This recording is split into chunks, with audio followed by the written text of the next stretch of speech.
Very warm welcome to behind the wicket. और behind the wicket में मैं हूं आपकी होस्ट सादिया सैमसन। आज हम बात करने जा रहे हैं कल हुए धमाके की, और आज भी क्वेटा ग्लैडिएटर्स का ही मैच है। तो सबसे पहले जिक्र होगा आज होने वाले मैच का भी, यानी कि Quetta Gladiators versus Peshawar Zalmi and else, जो कल इस्लामाबाद में हाल किया है, उस पर भी थोड़ा सा डिस्कशन कर लेंगे। हमारे साथ स्टूडियोज में मौजूद हैं Suhaib Alvi. Suhaib, how are you feeling today? All good. Well, मैंने सुना है कि आप क्वेटा को बड़ा सपोर्ट कर रहे थे। स्टूडेंट में फीलिंग गुड। एक्चुअली सपोर्ट, जैसे मैंने कहा ना कि एज एन एनालिस्ट तो मैं किसी टीम को सपोर्ट नहीं करता, लेकिन एक दिल एक फेवरेट टीम होती है, एक दिल एक किसी टीम की तरफ होता है। वो पहली PSL 1 से it's been with Quetta Gladiators, and that is probably because वहां पर कराची के प्लेयर्स शुरू से ज्यादा रहे हैं, मैनेजमेंट रही, मतलब जो उनकी पहली कॉम्बिनेशन थी वो ये थी कि आप देखें ना, केविन पीटरसन था, फिर आपका शेन वॉटसन था, सरफराज अहमद लीड कर रहा था, फिर वो अनवार भी था। तो वहां से एक अट्रैक्शन शुरू हुई, प्लस खेल बहुत अच्छी तरह रहे थे, टीम वर्क थी। सबसे सस्ती टीम थी नदीम भाई की, नदीम उमर साहब की, लेकिन सबसे बेस्ट परफॉर्मिंग थी। तो ये जरा सा अट्रैक्शन हो गया। पहले 3-4 वाले कहते हैं सस्ता एंड टिकाऊ। भाई आप ये सोचे ना, पहले 4 PSL में दे प्लेड ब्रिलियंटली, पहले 3 में तो वो बहुत ही शानदार खेले। ये एकदम से जो ड्रॉप आया है, जैसे हम अभी प्रोग्राम आगे बढ़ता है तो हम डिस्कस करेंगे कि एकदम से जो उनका कॉम्बिनेशन टूटा है, और कुछ प्लेयर्स जो हैं वो आउट ऑफ फॉर्म हो गए, कुछ बाहर चले गए, कुछ उन्होंने सिलेक्शन नहीं की। राइट, फिर आपकी इमोशनल अटैचमेंट भी हो रहा है। अगर आपको कोई एक टीम पसंद है और वो आपके लिए अच्छा खेल रही है, फिर आपकी इमोशनल अटैचमेंट होती है। प्लेयर्स तो आते जाते रहते हैं, लेकिन बुरे वक्तों में भी सपोर्ट करना चाहिए जो अपनी फेवरेट टीम। लेकिन मेरे ख्याल में तनकीद तो बनती है जो कल हुआ, और ओवरऑल जो लीग में परफॉर्मेंस रही है क्वेटा ग्लैडिएटर्स की। नजर डाल लेते हैं कि कल के मैच में ऐसा क्या हुआ कि पूरी टीम 133 पर आउट हो गई और फिर डिफेंड बिल्कुल भी नहीं कर पाई अपने टोटल को। Let's look at this report. तो बड़ा शॉर्ट एंड स्वीट सा जवाब था कल इस्लामाबाद का। हमने देखा आराम से 10 विकेटों पर उन्होंने 10 ओवर्स के अंदर पूरा टोटल अचीव किया। कॉलिन मनरो पर भी जरा आते हैं, ही वाज टू गुड। लेकिन सवाल ये पैदा होता है, फाफ नहीं चल रहा है। फाफ को आप ओपनर एज एन ओपनर लेकर आ रहे हैं, आपके पास क्या कोई और ओपनर नहीं है? देखिए, मुझे लगता है कि मास कंफ्यूजन है। जब पहला लेग था before the PSL was postponed, उसमें भी हम देख रहे थे कि इनका कॉम्बिनेशन सेट नहीं हो रहा था। एक तो देखिए ना, अब गेल जो कि पहले 2 PSL 1 और 2 में बिल्कुल फ्लॉप रहा, कभी कराची की तरफ से कभी लाहौर की तरफ से, अब वो जो बिल्कुल अपना खत्म हो चुका है, वो सीरियस भी नहीं है खेलने के लिए, आप उसको लेकर आ गए। फर्स्ट हाफ में दे डिडंट डू मच। अच्छा, वो चला गया। अब आपके पास क्योंकि वो दोबारा अवेलेबल नहीं था, दूसरे प्लेयर्स अवेलेबल नहीं थे, तो अब आप क्या कर रहे हैं कि वो एडहॉकिज्म आ गया है क्वेटा ग्लैडिएटर्स में। कुछ नहीं तो फैफ डू प्लेसी है, चलो इसको भेज दो, क्योंकि एक इंटरनेशनल प्लेयर है। देखिए, इंटरनेशनल प्लेयर होना काफी नहीं होता, you have to be a specialist at that job. अब फैफ डू प्लेसी, मुझे नहीं याद पड़ता उसने साउथ अफ्रीका की तरफ से कभी ओपन किया हो, या IPL में खेला हो तो उसने ओपन किया हो। He is a number 3, number 4 batsman. But बात ये पैदा, सवाल तो ये ना कि आप, अगर आपको इतनी ही फिक्र है कि कोई इंटरनेशनल बैट्समैन आपके लिए ओपन करे, तो उसके लिए फिर आप पहले रूट करें। अगर ये ही आपका मसला है, और अगर आपको लगता है कि you have other players, then उनको चांस देना। इनको असल में इशू ये हो गया ना कि जो इनका पहले लेग में ये बिल्कुल हार गए, एक मैच जीते, ठीक है। अब इनको क्योंकि डेस्परेशन है, तो ये फॉरेन प्लेयर्स के ऊपर ज्यादा रिलाई कर रहे हैं रादर देन। नो, देखिए आज भी वो 2 पॉइंट्स पे बैठे हैं, मतलब एक मैच और हारे हैं, they're out of the tournament. वैसे तो 95% they're out of the tournament. एक मैथमेटिशियन को बिठाएंगे तो मैथमेटिशियन आपको प्रूव कर देगा कि अभी भी उनकी एक चांस है टॉप 4 में आना, लेकिन वैसे तो वो आउट हो चुके हैं फॉर ऑल प्रैक्टिकल पर्पसेस। तो ये उनका डू और डाई मैच था जो रात को हुआ। अब उसमें उन्होंने इतना एडहॉकिज्म दिखा दिया, और मेरे ख्याल में और भी गलतियां की। देखें, it's not just Faf du Plessis के ओपन। अब अगर आप देख रहे हैं कि 3 विकेटें टॉप पे गिर गई हैं, और उसके बाद जो आपके बैट्समैन खेल रहे हैं, जैसे वेदरऑल्ड है, ठीक है, और आजम खान है, अब आप विकेट छोड़ के क्यों मार रहे हैं? आपको पता है कि मेरे पीछे कोई बैट्समैन ही नहीं है। आप बेशक 17 ओवर तक तो ले जाएं, 16 ओवर तक ले जाएं, वहां पे जाके देखें, रिस्क लें। तो इन्होंने यही नवाज ने किया, यही जो आपका वो है बैटिंग ऑर्डर का यही मसला था। अच्छा, दूसरा इनका not even reading the balls. दूसरा इनका ये है कि देखें, ठीक है, इनके साथ बैड लक ये हुई कि ऑन्ड्रे रसल भी गेंदे करता है, और ऑन्ड्रे रसल को जो वो सर पे लगी, उससे पहले उसने छक्के भी मारे थे, तो it was some bad luck, वरना शायद वो 150-155 तक ले जाता, जो कि बाद में पता चला कि 200 भी काफी नहीं होता। आपको नहीं लगता कि कोई भी प्लेयर जो खेल रहा होता है, वो उस वक्त उसका एक वो अपनी पोजीशन के लिए खेल रहा होता है, अगर वो अपनी पोजीशन में उन टारगेटेड ओवर्स में अपनी टीम का वो स्कोर सिक्योर कर लेता है, तो बाद में अगर कोई एक्सीडेंट जैसे आंद्रे के साथ हुआ, वो इंजर हो गया, उसके अलावा आपके पास चांसेस होते हैं। और फिर आंद्रे के बाद जो आने वाले बैट्समैन थे उनकी जिम्मेदारी ज्यादा बढ़ गई थी जब आंद्रे को लगी सर पे। हाँ, तो मेरे ख्याल में आंद्रे के बाद जो आ रहा है वो बचा ही कौन? आप देखें ना, एक नवाज आ रहा है, नवाज के ऊपर आप एक हद तक रिलाई कर सकते हैं। उसको कभी तो ये लोग इतना ऊपर ले जाते हैं कि हम इमाद वसीम के ऊपर बिठा रहे हैं उसको, ठीक है, जब आप उसको जिम्बाब्वे ले गए, उससे पहले आप उससे साउथ अफ्रीका। लेकिन देखिए, नवाज में अभी वो बात नहीं है जो से कि इमाद वसीम में है। He is not a hitter, he is not a slogger, वो भी करेक्ट खेलता है। अच्छा, जहां उसको आप, मैंने एक और चीज नोट की है कि प्रेशर में वो 3 आउट ऑफ 10 टाइम्स परफॉर्म करेगा, 7 आउट ऑफ 10 टाइम्स वो नहीं करेगा। ठीक है, यही उसकी बॉलिंग में है, यही उसकी बैटिंग में। तो आपको ये पता है कि भाई पीछे मेरे पास ऐसे बैट्समैन नहीं हैं तो 3-4 ओवर खेलने वाले हैं। सो ऐसे मौकों के ऊपर what you need to do is, आप बेशक रन रेट स्लो रखें, सही, लेकिन अब देखें जैसे बाबर आजम था कराची किंग्स का, ठीक है, हार गया, बहुत उसको बड़ा भला हुआ, 10 रन के करीब तक तो पहुंचा गया ना टीम को। ठीक, अब सरफराज पे थोड़ा आ जाते हैं। I really want to discuss के सरफराज के साथ क्या चल रहा है। As a batsman he is not able to perform, लेकिन एज अ कैप्टन भी देखिए, मैं आपको बात बताऊं, है। पीएसएल से पहले की और पीएसएल के बाहर की ये कहानी है। जब से उसको आपने कप्तानी से हटाया और उसके बाद आपने उसको टीम में भी नहीं रखा, एज अ बैट्समैन भी नहीं रखा, तो जब वो 2020 में जब उसके साथ ये हुआ, 2019 वर्ल्ड कप के बाद, तो हुआ ये है कि 1.5 साल से वो साइकोलॉजिकली भी अफेक्टेड हुआ है, क्योंकि वो टीम में नहीं आ सक रहा है। 3 साल एक इंसान कप्तान रहे, लीडर रहे, उसके बाद वो टीम में नहीं आ सके, तो एक तो ये प्रॉब्लम हो रही है उसके साथ। Psychologically he is under a lot of pressure कि मैं कहाँ था और मैं कहाँ आ गया। साथ में उसको ये भी फीलिंग है कि उसके साथ कोई जरा सी ज्यादती हुई है, या तो आप होता ना कि बहुत ही अल्ट्रा बैड फॉर्म होता आपका। वो T20 में ही वॉज लीडिंग, पाकिस्तान को नंबर 1 पे ले गया था। लेकिन Suhaib, at the end of the day, as an individual person, it's his responsibility. मेरा साइकोलॉजिकल प्रॉब्लम, मेरा प्रेशर, मैं अगर बर्डन नहीं हैंडल कर पा रही हूँ, या मेरे साथ कोई भी मसला, अगर वो स्पेशलिस्ट काउंसलिंग, अगर मसला यही है तो देखिए, काउंसलिंग हुई ना हुई, we don't know about that. लेकिन देखिए, अगर वो बैट्समैन होता या बॉलर होता, तो एक चांस होता है कि 4 बैट्समैन में से एक चांस उसको फिर मिल जाता है। उसको पता है कि जो उसकी विकेट कीपिंग पोजीशन है, वो उसको नजर आ रहा है कि जिस तरीके से रिजवान जम गया है, एक प्लेयर को ये पता चल रहा है मैं तो 3-4 साल तक बाहर हूं।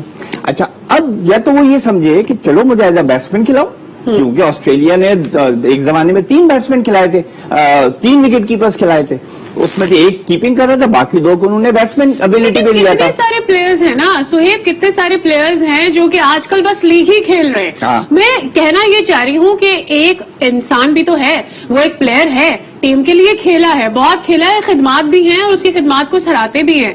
लेकिन एज अ प्लेयर, आप एक कैप्टन, क्वेटा ग्लैडिएटर्स के कैप्टन है, आपको लीग के लिए भी तो खेलना है, अपनी टीम के लिए भी तो खेलना है, तो इस तरफ सोचना पड़ेगा ना। You are very right. लेकिन देखें, कुछ ये होता है कि एक चारों तरफ से सपोर्ट होती है कि आपको हमने कप्तानी से हटाया है, आपको काउंसलिंग देते हैं, आपकी ये मिस्टेक्स हैं, ये आपको 6 महीने पहले बताते हैं कि आप 6 महीने बाद कप्तानी से हट सकते हैं।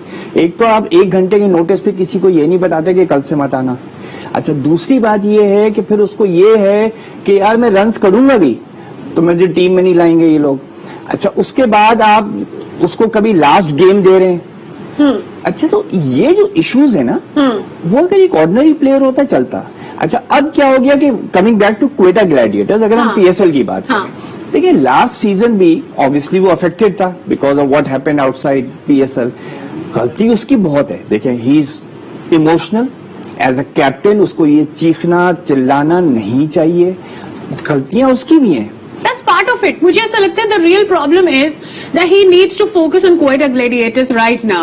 मतलब कुछ चीजें देखें, there are few things I'm not going to come in my bucket, but I'll stop taking care of that. देखें, अगर वो क्वेटा ग्लैडिएटर्स के ऊपर भी फोकस करे, जो कि आई एम श्योर कर रहा होगा, कुछ बैड लक ये रही है कि लास्ट 2 ईयर्स से क्वेटा ग्लैडिएटर्स की जो टीम थी, जो उनका कोर था, वॉटसन, पीटरसन तो चले 2 पीएसएल के बाद चला गया था, वॉटसन था, फिर और डेलपोर्ट तो कराची था, माय मिस्टेक। अच्छा, प्लस फिर ये है कि Anwar Ali was doing reasonably well, वो नहीं है, तो उसके जो जितने करीब के लोग थे वो एकदम से निकल गए। अब आप ये देखें ना, उनका बैटिंग ऑर्डर पहचाना ही नहीं जा रहा है। उस्मान खान डुप्लेसी ओपन कर रहा है, वेजरॉल्ड एक नया प्लेयर आ गया है। Exactly. अच्छा, आजम खान के ऊपर अपना प्रेशर है। आजम खान को आप लेकर आए हैं, वो पाकिस्तान का सोच रहा है, वो ये सोच रहा है कि मैं कम से कम 40 करके जाऊं, चाहे वो 41 गेंदों पे हो, क्योंकि मेरे 40 याद रह जाएंगे। तो वो भी अपना एक अंडर प्रेशर खेल रहा है। हम इसकी अच्छा, एक मुझे तो ये बहुत टीम के लिए इतना ये लोग नहीं खेल रहे हैं जितना इंडिविजुअल पोजीशन के लिए खेल रहे हैं। मुझे इस चीज का बहुत दुख है, और वो ये है कि हम पिक्चर के दूसरे रुख को क्यों नहीं देखते हैं। आजम को सोचना चाहिए कि अगर वो टीम के लिए सिलेक्ट हो रहा है, and he should be playing better now, that should enhance his confidence, that should वो he should be able to look through it. Azam का जो रोल है कैसे चलेगा? देखें, आजम का जो रोल है ना, जो उसको दिया गया, साफ लग रहा है। नंबर 5 पे आप आ रहे हैं। You expect number 5 normally aspects कि मैं आऊंगा 9th या 10th ओवर में, ठीक है। 10 ओवर तो खेल ही जाएंगे, पहले 3 या 4, और 3-4 ओवर खेल के he will be a finisher, उसको ये रखा है।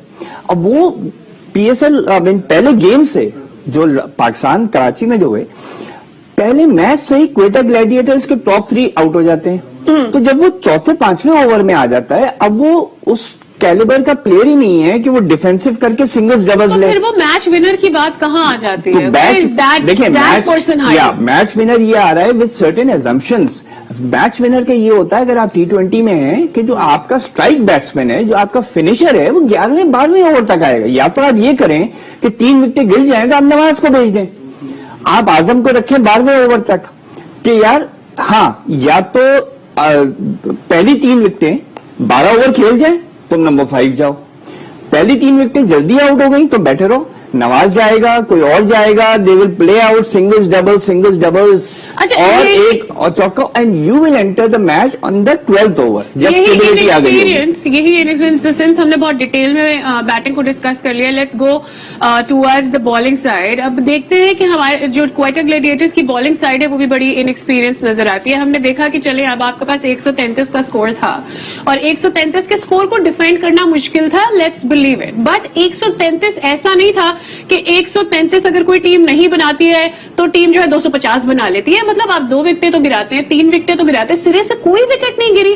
मतलब दिस इज अमेजिंग, कैसे करते हैं? T20 में 10 विकेट्स की विक्ट्रीज रेयर होती हैं। एग्जैक्टली, क्योंकि batsman are always looking for runs, तो वो मिस्टेक्स करते हैं।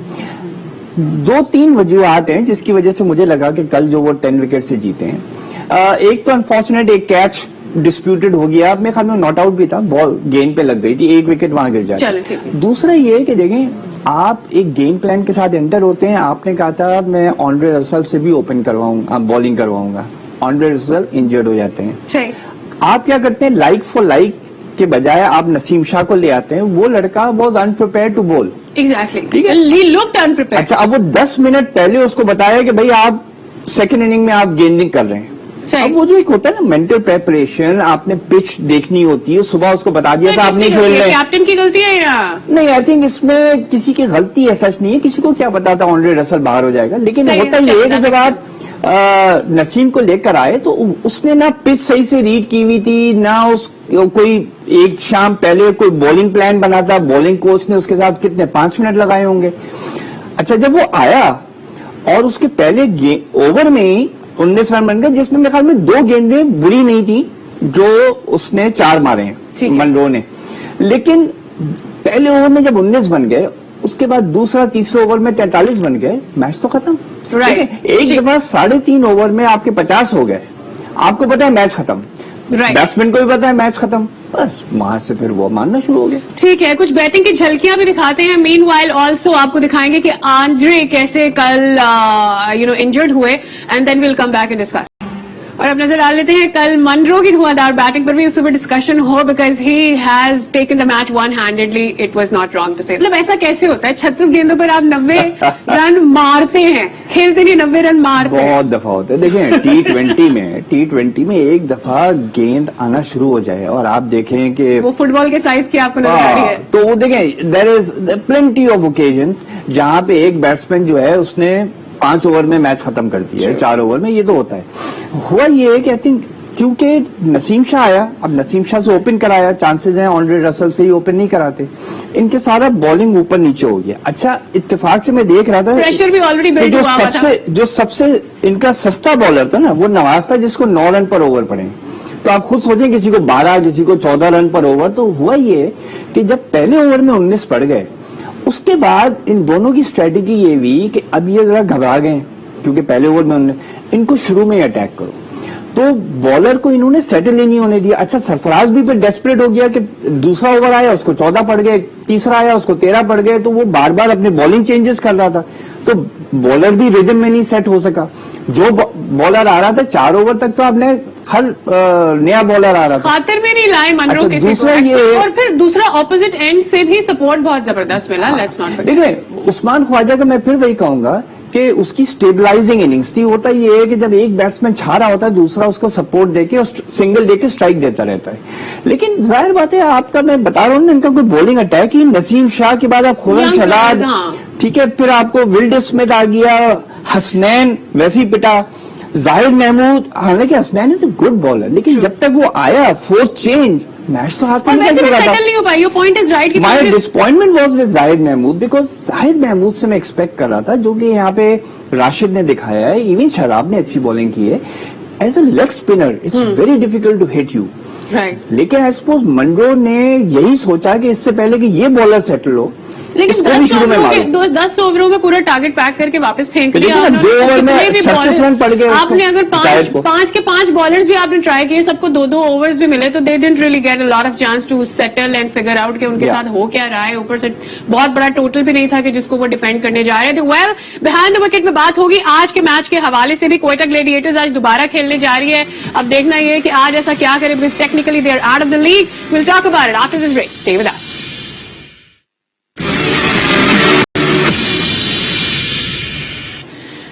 बिहाइंड द विकेट में आपको कहते हैं एक बार फिर खुशामदीद। और कल के मैच में क्वेटा की परफॉर्मेंस के पोस्टमार्टम के बाद अब डिस्कशन हो जाए जरा आज के मैच का, that is Peshawar versus again. आप देख सकेंगे एक्शन में क्वेटा को, लेकिन सबसे ज्यादा बुरी हालत इस वक्त क्वेटा की नजर आ रही है पॉइंट्स टेबल पर। तो सबसे पहले तो एक नजर आपको दिलवाते हैं पॉइंट्स टेबल पर क्या सिचुएशन है। मीनवाइल मैं और सुहेब जरा डिस्कस करेंगे कि प्लेऑफ्स में क्या सिचुएशन नजर आती है। क्वेटा तो टेक्निकली हम देख रहे हैं 6 में से 1 जीता है, तो लीग से कुछ बाहर ही नजर आ रहा है। लेकिन प्लेऑफ्स के लिए who do you think are the 4 teams? देखिए, लाहौर, इस्लामाबाद, कराची, ये तो 3 सर्टेनिटीज मुझे लग रही हैं। इस वजह से नहीं कि they are in the top 3, क्योंकि पेशावर जल्मी के भी 6 मैच खेलने के बाद 6 पॉइंट्स हैं। अब तो सारी टीमें 6 और कराची किंग्स भी 6 मैच खेलने के बाद 6 पॉइंट्स हैं। लेकिन the potential of Karachi Kings appears a lot more than Multan Sultans और क्वेटा ग्लैडिएटर्स। ज्यादा कराची किंग्स नीचे आ जाएगा, पेशावर जल्मी ऊपर चला जाएगा।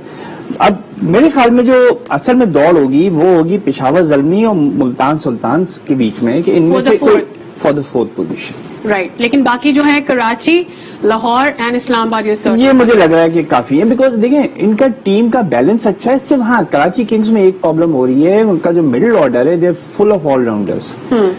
वो बॉलिंग करते हैं तो बैटिंग नहीं करते, बैटिंग करते हैं तो बॉलिंग नहीं करते। You know, there is Iftikhar, there is Asif, वो नहीं स्कोर कर सक रहा है, फिर आपका 1-2 और ऐसे प्लेयर्स आ जाते हैं। तो अब ये भी देखना है कि जैसे इस्लामाबाद में प्रॉब्लम हो सकती है कि अगर आपका फहीम अशरफ इंजर्ड हो गया, 3 मैचेस के लिए तो बाहर है, तो सडनली उनका बैलेंस भी खराब हो सकता है। Anything is possible. लेकिन मुल्तान सुल्तान के भी एक आउटसाइड चांस है, बिकॉज देयर 4 पॉइंट्स। लेकिन 4 मैचेस चुके बाकी हैं, ये 3 तो सर्टेनिटीज है। ये 3 सर्टेन है। पेशावर, मुल्तान, यू थिंक इनके अंदर कुछ आस-पास हो सकता है। अच्छा, आज क्योंकि क्वेटा की इस वक्त ऑलरेडी, अभी आज के मैच की भी तो कंसिडर करना है, 7वां मैच दोनों टीमें खेलने जा रही हैं। पेशावर को अगर हम देखते हैं, ऑब्वियसली टेक्निकली बेटर नजर आ रही है इन ऑल द टर्म्स, भले से बहुत अच्छा ओवरऑल लीग में परफॉर्म कर रही हो या नहीं कर रही हो, लेकिन क्वेटा से तो बेटर ही नजर आ रही है। So what do you think is going to be the winning team for today? मुझे वही जल्मी की तरफ इसलिए जा रहा है क्योंकि क्वेटा के ऊपर अगर हम जरा सा दोबारा वही पॉइंट एम्फेसाइज करें, they seem to have lost the confidence. उनके पास कॉम्बिनेशन नहीं बन रहा है, उनके पास बॉलर्स नहीं है। अब नसीम और हसनैन दोनों 19 साल के हैं, जाहिद महमूद का दूसरा तीसरा ये फुल सीजन है जिसमें उसको कोई इंपॉर्टेंस मिल रही है। बाकी खुर्रम है और उनके जो अभी नए प्लेयर्स आए, दे नॉट सेटल्ड इन। तो उनका ना बॉलिंग अटैक लग रहा है, ऊपर से बैटिंग में तो है ही है वो, जैसे मैंने बताया प्रॉब्लम। इनको स्ट्रेटेजिकली और टैक्टिकली खेलना पड़ेगा। फॉर एग्जाम्पल साइम अयूब को खिलाएं, क्योंकि अब जब से PSL का सेकंड लेग आया है उसमें कंडीशन ये हो गई है कि पहले आप मिनिमम 3 फॉरेन प्लेयर्स खिलाते थे और मैक्सिमम 4, अब आप मिनिमम 2 खिला सकते हैं। सही है। तो जरूरी नहीं है कि आप फैफ डू प्लेसिस से ओपन ही कराएं। अगर आपने खिलाना है फैफ डू प्लेसिस को तो नीचे खिलाएं या बिठा दें, क्योंकि Faf du Plessis is not one of those players जो आग लगा दे। शायद 10 में से 1 मैच में आग लगा दे, शायद आज लगा दे, मंडो की तरह खेल जाए, but you can depend on him for every match. Saim Ayub का कम से कम ये है कि देखिए यंगस्टर आता है, अंडर 19 से आया है, he is got a lot to prove also, ठीक है, एंड ही प्लेड वेल। उसने 1-2 मैचेस जो खेले थे पहले लेग में, बेकार में आप साइम अयूब को चांस दें और जरा सा बैटिंग में स्पेशलिस्ट। तो आजम खान को रोके 12वें ओवर तक। You have to stop Azam Khan because वो कंफ्यूज हो जाता है, उसका नेचुरल गेम है मानना, लेकिन 3 विकेटें गिरी हुई हैं, 7वां ओवर है, अब उसको ब्लॉक करना पड़ रहा है, उसको सिंगल डबल का गेम नहीं आता। उसके लिए फिर भी he did a fine job कल जो ओवरऑल हमने देखा। यहाँ पे लेते हैं एक ब्रेक से वापस आएंगे तो कुछ पेशावर पर भी नजर डालेंगे कि उनकी टीम से क्या होने चाहिए, आज के ऑप्शंस, उनकी एक्सपेक्टेड प्लेइंग 11 क्या हो सकती है।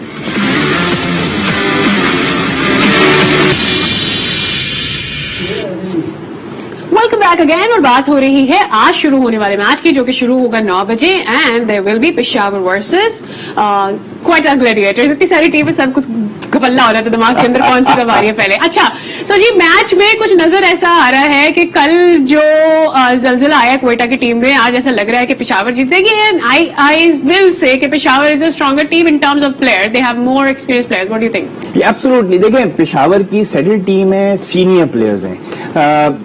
क्वेटा में सिवाय सरफराज के कोई सीनियर प्लेयर ही नहीं है, सब बच्चे हैं। आजम भी 18, 19, 20, 22 साल का, हसनैन भी, आपका जो कल वो खेला, हमने सब डिटेल में डिस्कस किया। तो प्रॉब्लम इनकी हो रही। कमिंग टू पेशावर, अब देखिए ना, अगर इनकी ओपन करते हैं पेशावर की तरफ से डेविड है, आपका हैदर, लेकिन हैदर के साथ ये हो रहा है कि Haider is not being able to perform to the expectations. सही, अपनी जगह सही खेल रहा है, वो बॉल बहुत जल्दी हवा में मारना शुरू कर देता है। इमाम से क्या उम्मीद है? हाँ, इमाम लास्ट टाइम तो आई डोंट थिंक खेला था, लेकिन ये कि आज अगर वो खेल भी जाता है, पेशावर के पास एक चॉइसेस हैं कि ये ओपन में सेटल्ड हैं, लेकिन कमिंग बैक कि इनके पास जो एक जगह मुझे निकल रही है कि अगर ये 2 फॉरेन प्लेयर्स खिलाएं और इमाम को ले आए, एक ये ऑप्शन है इनके पास। दूसरा ऑप्शन ये है कि although their bowling is doing well, Wahab Riaz है, उमैद आसिफ है, मोहम्मद इमरान, तीनों ने बहुत अच्छी बॉलिंग की लास्ट टाइम। देखे ना वहाब, मोहम्मद इमरान ने तो खास तौर पे 4 overs for 34, but he bowled very well. और वहाब के ऊपर तो बहुत ज्यादा तनकीद भी हो रही थी, he did come really nice. भाई देखिए, वहाब के ऊपर तो मैं एक्सपेक्ट नहीं कर रहा था कि ज्यादा अच्छी करेगा, और ज्यादा अच्छी नहीं की, क्योंकि 4 ओवर में 31 रन फिर भी दिए। बिकॉज ऑफ हिज, मुझे लग रहा था उसको कोल्ड है, हेवी कोल्ड है, उसमें खेलना जरा मुश्किल हो जाता है, बट एटलीस्ट उनका बॉलिंग ऑर्डर सेटल्ड है। आर यू श्योर ये हेवी कोल्ड ही था ना? वहाब रियाज, इरफान, उमैद, इमरान, और मैं इनको अनचेंज साइड खेलता देख रहा हूँ कि I don't think they will make any great changes. Who do you think are going to be in the all-rounders for Peshawar? वो मेरे ख्याल में मलिक, लास्ट टाइम उन्होंने 1 ओवर दे तो दिया था उसे, लेकिन मुझे ये लगता है कि ये स्पेशलिस्ट के साथ ज्यादा जा रहे हैं, इनके पास ऑलराउंडर्स इतने हैं नहीं। एक शोएब मलिक ही है इनके पास, फेबियन एलन है to some extent, but not to that extent. इसलिए मैं समझता हूं कि ये अपने स्पेशलिस्ट के साथ ज्यादा जाएंगे, they not going for too many allrounders. You can call Wahab Riaz a late night. And let's not forget कि Peshawar is not out of the league, but not very much in the league. 3 matches जीते हैं, 6 matches में 6 ही तो टीमें हैं, अब किसी को तो चौथी पोजीशन पर आना ही है ना, अगर ये देखा जाए तो। लेट्स नॉट फॉरगेट, लेकिन मुझे ऐसा लगता है कि हाथ पैर नहीं छोड़ सकते, they'll have to pull their socks up and figure out। You can never take anything lightly। इसकी वजह ये है, उनको अच्छा परफॉर्म करना है, बेशक क्वेटा ग्लैडिएटर्स बॉटम पे, but Multan Sultan can still challenge them. Exactly, और फिर आप ये भी एक्सपेक्ट करें ना कि मुल्तान को ऐसा नहीं होगा कि आगे वाले जो 4 मैचेस हैं नहीं है पोजीशन में, लेकिन तय करके तो नहीं बैठे कि कोयटा ने सारे हार ही लेने हैं। हो क्वेश्चन सकता है सब वो ये जीत होगा, जाए। Question exactly Quetta can do anything today, specially अगर ऑनरे रसल फिट होके वापस आ जाते हैं। एग्जैक्टली तो अपने साथ अगर आगे 7, 8, 9, 10 4 मैचेस के लिए अगर रहना है टॉप 4 के अंदर तो Peshawar will have to give their best. अच्छा, चूंकि हमारे शो खत्म होने में थोड़ा सा टाइम बाकी रह गया, I am daily wanting to discuss it. Azam के ऊपर बड़ी तनकीद की कि आप उसे लेकर आ गए हैं टीम में, क्यों लेकर आए हैं? क्या दहानी के टाइम पर भी ये तनकीद हुई थी कि कुछ हद तक हुई थी, ये हुई थी कि आप दहानी का असल में ये पता था कि जब वो टूर के लिए सेलेक्ट हुआ था, टॉप 11 के लिए तो नहीं हुआ था, तो कम से कम ये जस्टिफिकेशन बनती थी कि हम इसको अपने साथ ले जा रहे हैं, 2 महीने का टूर है, तो वहां पे इसकी फिटनेस रिजीम्स फॉलो होगी, 3-3 घंटे की ट्रेनिंग होगी। आप पीछे जब इन प्लेयर्स को छोड़ जाते हैं तो इनकी जो फर्स्ट क्लास टीम्स हैं या जो इनकी रीजनल टीम्स हैं, उनके पास वो इंफ्रास्ट्रक्चर नहीं है, वो सुपरविजन नहीं है कि प्लेयर वाकई 3 घंटा अपनी जिम कर रहा है, वो क्या वाकई उसका डाइट वही है, वो कौरमा खाना तो नहीं शुरू हो गया घी से भरा हुआ। तो इस वजह से भी जब आप देखते हैं कि है, और कोविड में क्योंकि आपको 20-22 प्लेयर्स की इजाजत है, 25 प्लेयर्स भी जा रहे हैं, तो आप साथ ले जाते हैं। आजम खान का कमिंग, बिकॉज आजम खान की तो बात हो रही है पहले प्लेइंग 11 में आने की, वहां पे सिर्फ मुझे अभी भी डाउट है, बहुत टैलेंट है, हर चीज है, लेकिन देखें ही इज अ 1D और 2D प्लेयर, ठीक है, सिंगल्स डबल्स का खेल अभी उसके पास इतना नहीं है। दूसरा ये है कि देखिए उसने श्रीलंकन लीग खेली है, उसने वेस्ट इंडीज लीग खेली है, अभी तक वो टॉप बॉलर्स को नहीं खेला है, बिकॉज IPL नहीं खेला है, PSL में भी वो प्लेयर्स नहीं है, so he has to be tested. Right, और मुझे ऐसा लगता है आजम नहीं, जितने भी प्लेयर्स हों उनको टेस्ट कर कर ही आपको ऊपर लाना होगा। वेल, बिहाइंड द विकेट से आज के लिए इतना ही। आज के मैच को डिस्कस करेंगे हम कल के शो में, और कल वाला मैच जो बाद में होगा उसका डिस्कशन भी रहेगा। सो सी यू टुमारो, गुड बाय।